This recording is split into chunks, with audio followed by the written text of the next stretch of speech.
A paz do Senhor, meus irmãos, pela graça de Deus, estamos dando início a mais uma semana da nossa agenda de leitura da lição da classe dos jovens.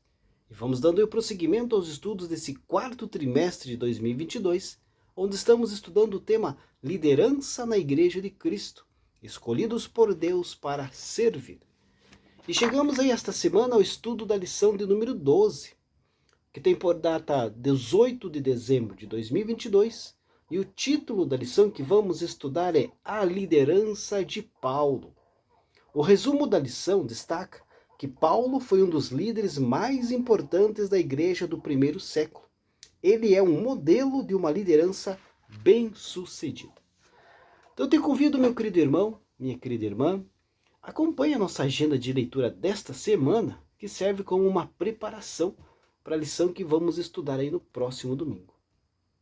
E para dar início, a agenda de leitura de segunda-feira, 12 de dezembro de 2022, tem como título A Conversão de Paulo. O texto bíblico se encontra no livro de Atos dos Apóstolos, capítulo 9, do versículo 1 ao versículo 18. Como é um texto um pouco extenso, vamos estar lendo aqui apenas o versículo 4 e 5, que diz assim: E caindo em terra, ouviu uma voz que lhe dizia: Saulo, Saulo, por que me persegues? E ele disse: Quem é, Senhor? E disse o Senhor: Eu sou Jesus, a quem tu persegues. Duro é para ti recalcitrar contra os aguilhões. Querido, Saulo era jovem, destemido, e desde cedo ali ele foi alimentado pela doutrina ensinada pelos líderes judeus.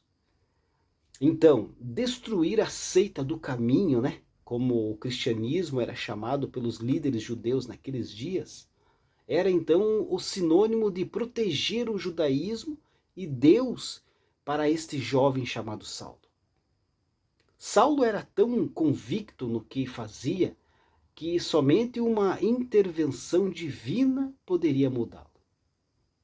Tanto que a determinação dele, né, para cumprir essa missão o fez se tornar aí o triunfo dos líderes judeus para apagar o nome de Jesus da história de uma vez por todas. Mas Deus, queridos, tinha outros planos para Saulo. E quando ele caminhava para Damasco, com o intuito ali de encarcerar mais cristãos, o Senhor Jesus foi encontrá-lo para mudar a sua vida para sempre. A igreja e os líderes judeus ficaram perplexos, né, diante da transformação improvável de Saulo, visto que agora ele também era um cristão e pregava corajosamente pelo nome de Jesus. Por conta então desse reforço, né, e da dedicação dos apóstolos, a igreja encontrou aí tempos de paz para continuar avançando na propagação do evangelho. Em Damasco, Saulo ficou ali 3 dias em jejum, aguardando outras informações ali celestiais e buscando o Senhor em oração. Então o Senhor instruiu Ananias, né, para ir visitar Saulo e contou sobre como ele já tinha revelado para Saulo, né, que a cura da sua visão viria pela imposição de mãos do discípulo. Certamente essa era uma tarefa ingrata para Ananias, né? Porque Saulo provocou aí o sofrimento de muitos irmãos da igreja e estava determinado em fazer o mesmo naquela cidade. Por isso, ele questionou o Senhor sinceramente sobre Saulo, né?